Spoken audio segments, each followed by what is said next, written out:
Welcome to FYI. I'm Barry ZeVAN, and I'm thrilled to say today we have what I would call, he would debate it, a Twin Cities radio icon named Dave Lee. He's also a TV Emmy Award winner. And Dave Lee is the host of the WCCO Radio Morning News. And Dave, welcome to FYI. Barry, thank you, and it's great to be with you because I know your career. I've known it for a long time, and you've established yourself, but I think the longevity of what you've done is quite remarkable. Well, and if I were a young journalism student, and I wish I were, I would take a long, hard look at how you did what you did and what you're still doing. It's pretty amazing. So congratulations to you. Oh, wow. Thank you very much. Yeah. Thank you for having me. You're welcome. Now the show is over. No. Well, I should really ask you questions. After that, yes. Oh, thank you so much. Deeply appreciated. Your work is deeply appreciated. I remember the day you started at WCCO Radio. Wow, back in '89. 29 years ago. Yeah. And you replaced and succeeded Boone and Erickson, who were mega icons in this market, and you have established yourself as a mega icon too, so well liked for so many reasons. Number one, you're very unpretentious. I think that maybe your North Dakota roots. Well, I have much to be humble about. Not really, and you have some fantastic stories about some really great people with whom you've had relationships, not the least among whom we both share a relationship with former Vice President Mondale. And I'd like to actually start on that particular trip you made to Japan when he was ambassador to Japan. Please tell us about that, and then we'll get back to the very beginnings of your career. Well, that was in the mid-'90s, Barry. And that was, we arrived there to see Fritz at the embassy and stayed at the embassy for a week and did our show from the embassy. That was right after those sarin gas attacks, if you remember those in the news, in the subway there in Tokyo. And we arrived probably a week later. And the first night we're there, we went out on a daily walk with Fritz and the security detail around the embassy and around that area of Tokyo. And then Fritz proceeds to tell us on the first night we're there that he's on the hit list of this guy who I don't think they had caught yet. And I said, why would you tell us that now instead of the last day we're here? He's a wonderful man, just a great friend. And so we spent a week there and we went to the Egg, as they called it, which was a Tokyo Dome, which frankly was built the same way our Metrodome was built. And I can only assume it was the same architectural firm. So we went there to see some baseball because Shane Mack, who was a World Series champion with the Twins in '91, was then playing in Tokyo. So we went to see Shane and took him to McDonald's with us. We ordered a value meal number 1 or 2 or 3, whatever, and we had a big bit on that we carried live. And it was a wonderful opportunity. Plus, it was a time the car makers were in the news. And it was really interesting and a fun time and a little bit tense time, but what an enjoyable time. But Fritz Mondale, so well respected in Japan when we were there. People loved him. And he's just one of those, talk about unassuming, from Elmore, Minnesota. And you, sir, of course, was inauguration night. You emceed that event, so you know him quite well. And I still talk to him. I just talked to him on his birthday. You get blessed with some of your relationships. There were relationships in this business, as you know, that may not be, you might be using one another, for lack of a better term, and there are real ones, and they're rare and they're nice, and that one with Fritz, I'll always treasure. Oh yeah, he's very genuine. Yes, funny. Very kindly, he endorsed the back of my book, which I'll reference at the end of the show. But yeah, to MC his inaugural banquet was one of the great honors of my life. And I just, as you say, you can't say enough good about him. He's a real statesman, and I think that is something that certainly is lacking, has been lacking for many years in this country, having a statesman in such a high position. I believe in, whether you're right, left, in the middle, whatever you believe politically, I do believe Fritz helped to kind of change the position of the vice presidency. because President Carter used him. And regardless of whatever your political affiliation was, you have to just realize that he was kind of a trendsetter, I think. Yes, absolutely. Tell us about how you began in broadcast. First of all, your voice is tremendous. Was that what people said, you should be in broadcasting? Yeah, I think people say you shouldn't be in broadcasting. I remember when I started, and the first job, I went to the college radio station of the university I attended, and I wanted to see if I could work part-time. Needed the money, obviously we did, or you're broke, you got to have something to do. And that'd be a fun way to make some money. They said, well, first of all, wouldn't pay you the first year. Second year, you might be good enough. Maybe by the third year, you might be able to have a part-time money. Well, obviously I couldn't afford that. I had to get something. So I couldn't get a job there, so I went to a commercial radio station right after I was rejected by the university station and got hired there. In which town was that? This was in East Grand Forks. And so I met the morning guy, Buffalo Bob. And he told me, he said, you want the secret to longevity in this business, kid? And I said, yeah. He says, whiskey and cigarettes. It'll rough up that voice. You'll be doing commercial work. And so that was his advice for a successful career in radio. But that was it was a small little radio station out in the country, but it was a great place to learn. You did every possible job. You had to, from cleaning the garbage. And then, Barry, you had to have your FCC license. And I remember that wasn't an easy test back in the day. And you had to do the meter readings and do a lot of different things. So, there was a lot of work involved, but it was so much fun. And so you get out of college and you have opportunities perhaps at better jobs, at better benefits, at way better hours. But this was so much fun. And and so when you can, as we say, if you can find something that's your passion, you really don't have to work a day in your life. That's right. So. Yeah, thanks for reminding me of the licenses, because I didn't have a first-class license. I had a third-class license. All I remember, I didn't even remember there was a second-class license. Yeah. You either had a third class or a first class. You had a first class, right? Yeah, and the second class was useless, they said. Oh, I see. Remember? So I don't know why they had a second class, but they said it won't do any good. Yeah, so you had to take the meter readings and you had to do all of that stuff. And I don't remember when that disappeared, but I remember it was a little bit nerve-wracking taking the test back in the day.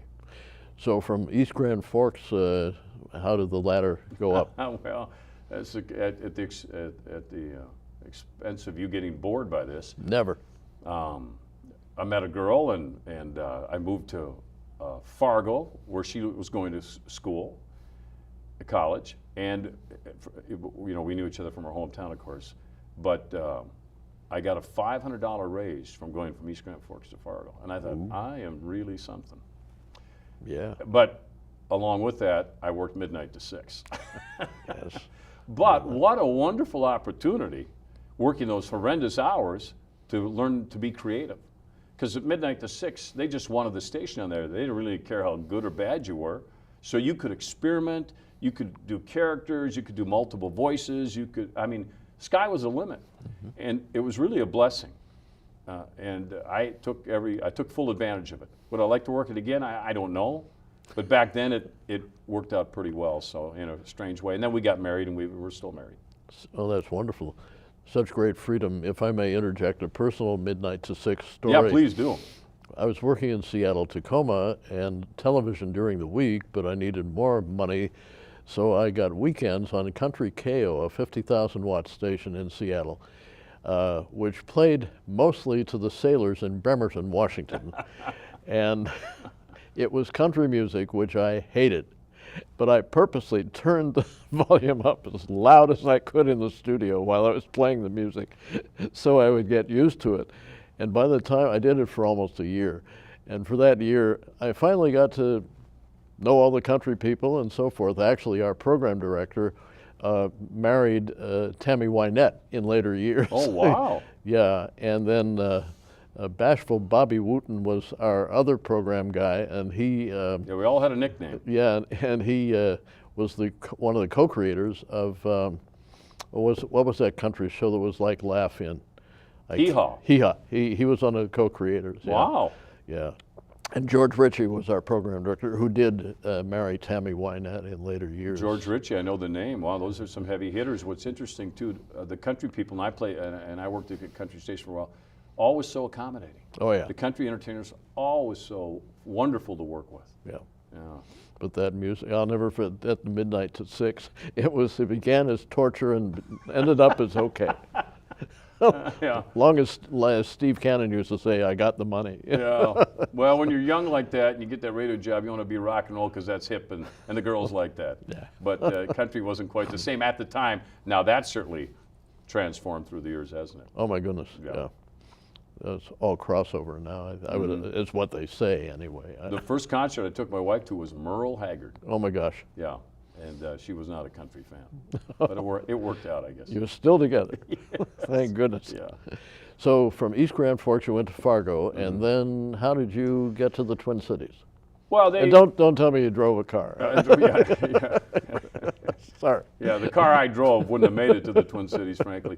They had, I liked it there. My buddies were there, kids from college were there. So my wife and I grew up in that area, loved it, still love it to this day. So when I had the first call from CCO to see if I'd be interested in coming to work, I came down for an interview and said, I'm not interested. After we chatted and they called and I said, yeah, I like what I'm doing. Well, I'm not, I never said I was smart. So I didn't realize, first of all, I didn't look at the finances. I needed some financial work, but to me, I was just having fun again. I just liked what I was doing. We were happy, playing a lot of ball with my buddies, and doing all the things you like to do. So when they called, I said no. And I didn't realize at the time that, I probably shouldn't have said no, but I did. So then a couple years later, they came back and said, are you ready to go now? And my wife said, I don't want you to say one day that I should have talked to them. So I did, and then they hired me, and then they haven't been able to get rid of me like a bad cold. Well, that's good. I hope they keep having that cold for a long time. Well, we'll see. Yeah. Flu and everything else. You're never secure in our business, are you? So. Well, thank goodness you do have that security, and you're so well liked. You told me you had a great Tom Brokaw story.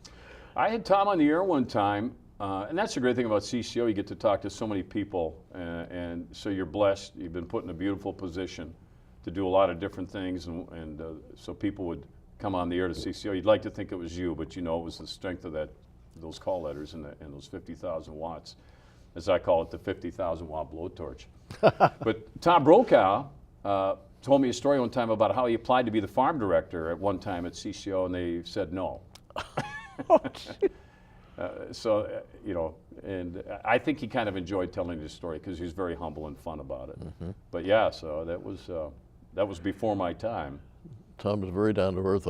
Not to inject another personal story, which we do occasionally on this show, but Tom was one of these people who was interviewed for a documentary I was producing about the 20th century, and he said that he sometimes didn't have a big fondness for Minnesota because he was also turned down at a station in Mankato, and they said it's because of your voice. Huh. Well.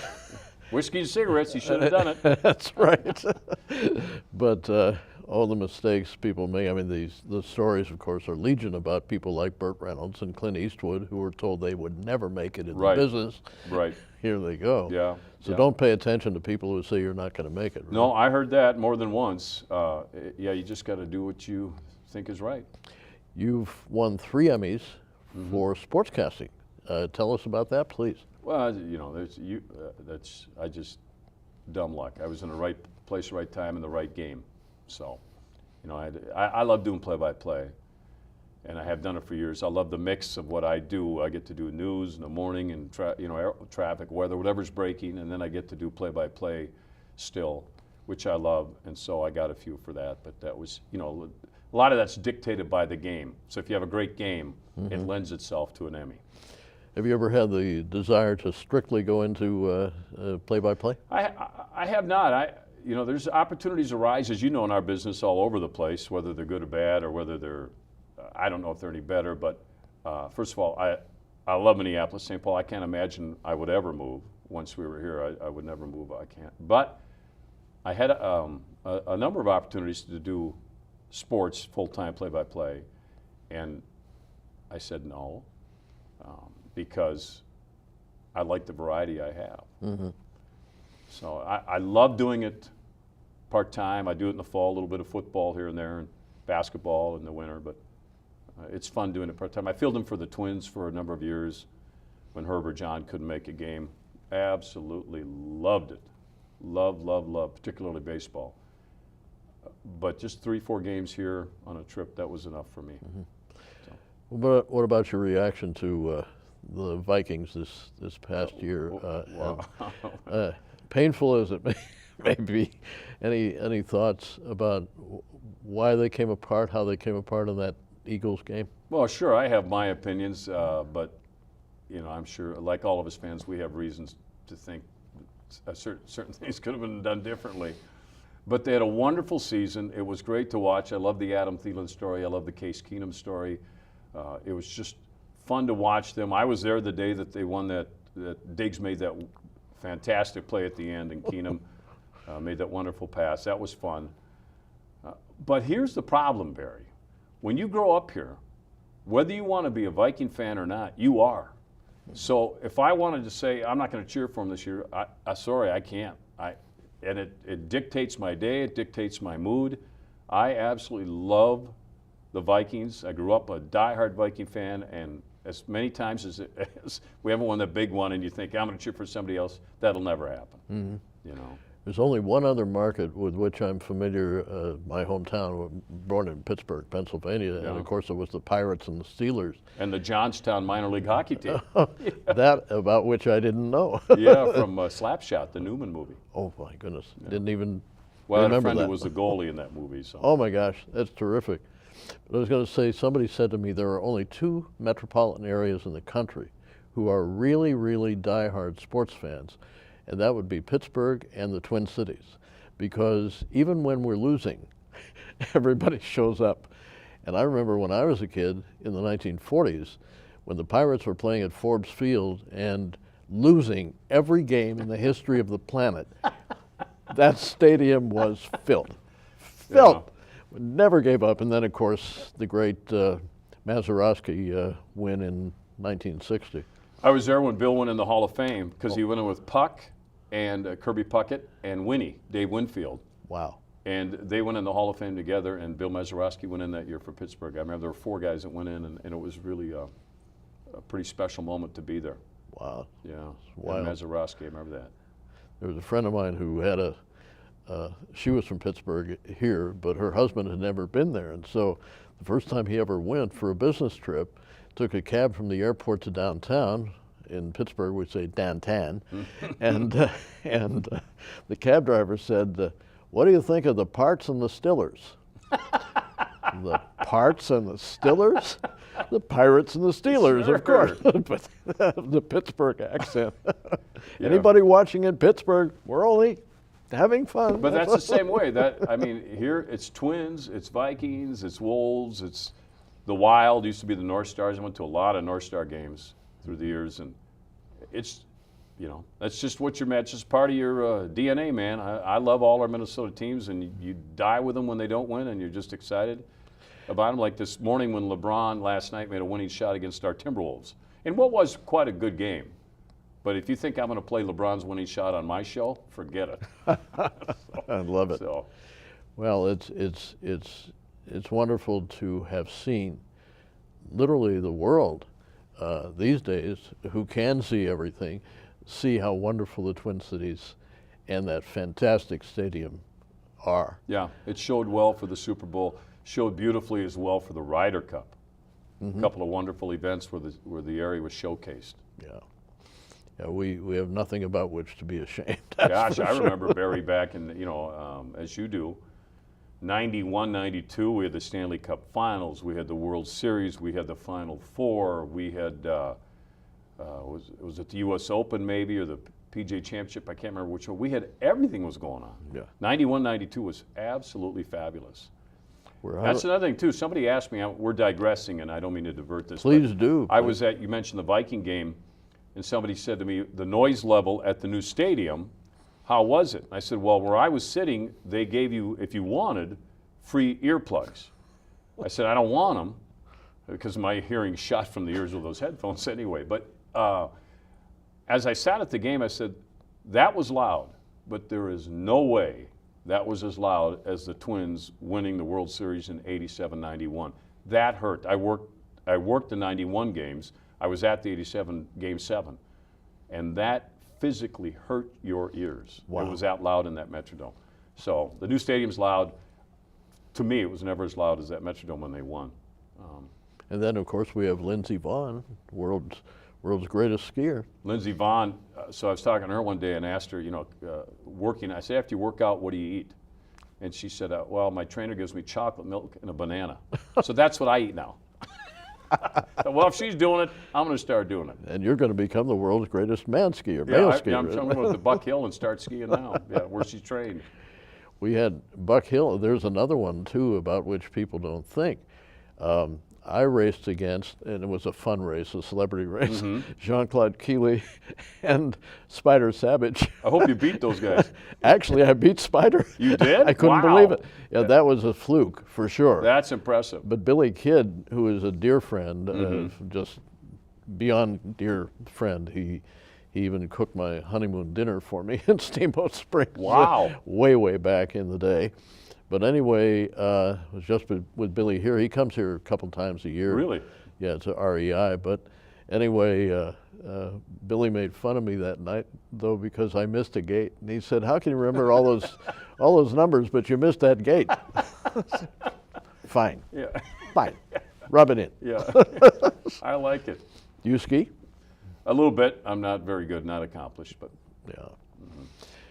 CCO has such an incredible history. A lot of people who are watching thanks to this wonderful station and putting us on YouTube, watching around the world. They don't know that the Washburn-Crosby Company is the reason WCCO was named what it was.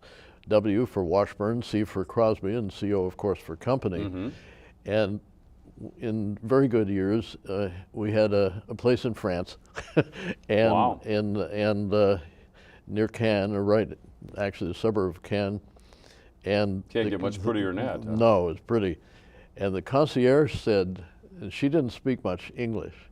She saw Minneapolis the first time I signed in, and says, "Oh, Wheaties, Wheaties." Well, the first singing jingle on radio in this country was Wheaties on WCCO. Oh, wow. Breakfast of Champions. Yeah, yeah. So there you go. For a little trivia question, or a little trivia answer. Oh, I love it. Yeah. I love it. Yeah, I actually, they were very kind enough because she had said that.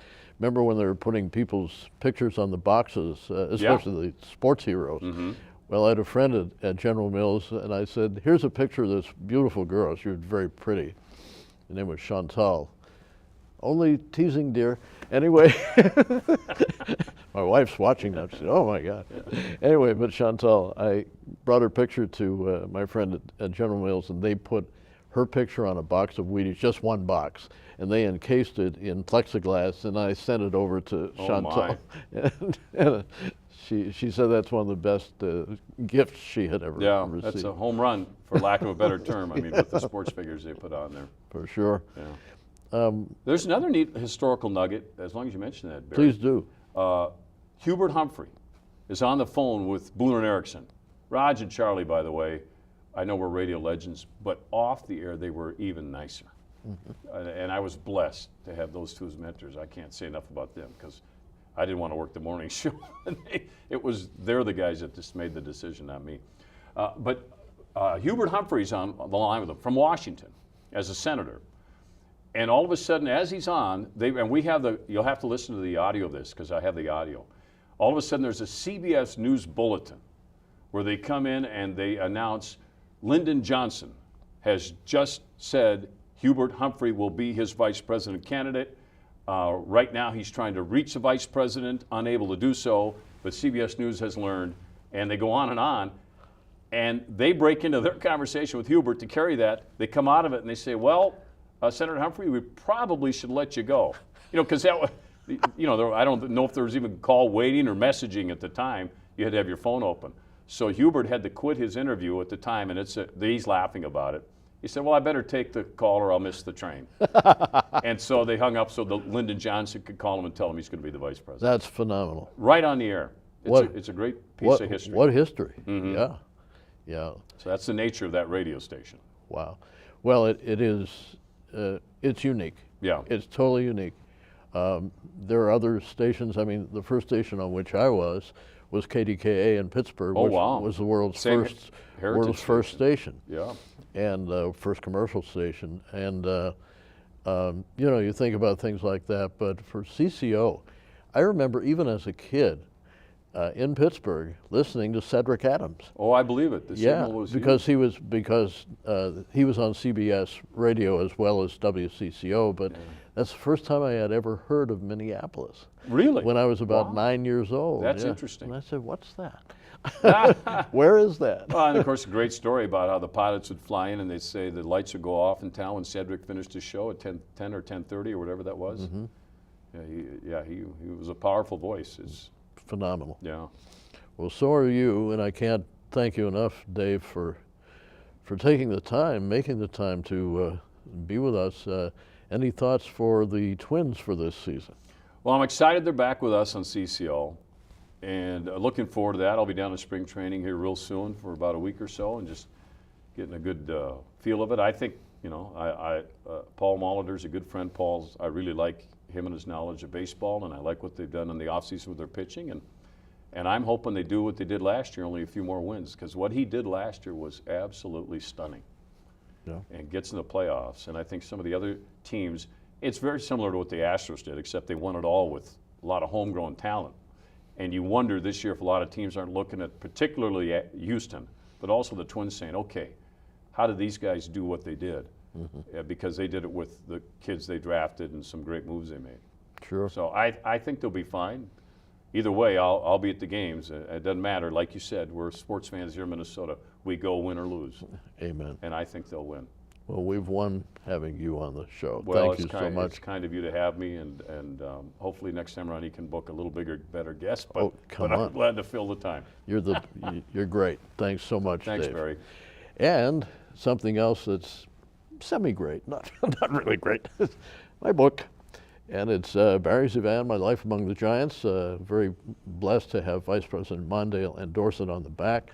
Sam Donaldson, my friend who has hosted 3 of my documentaries, also an endorser, and Rudy Maxa, who lives here but well-known worldwide. It's not the kind of book you think it might be. It's not name-dropping. It's names for which I've been blessed to have incredible relationships way from the beginning.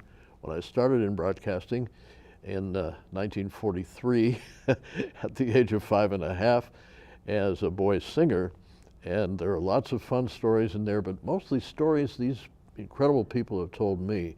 So if you want to take a look at it, it's on Amazon, and again, Barry ZeVAN, My Life Among the Giants, and we're proud and pleased and very blessed to have great guests on this show, so I hope you'll keep watching. And until next time, thanks for watching.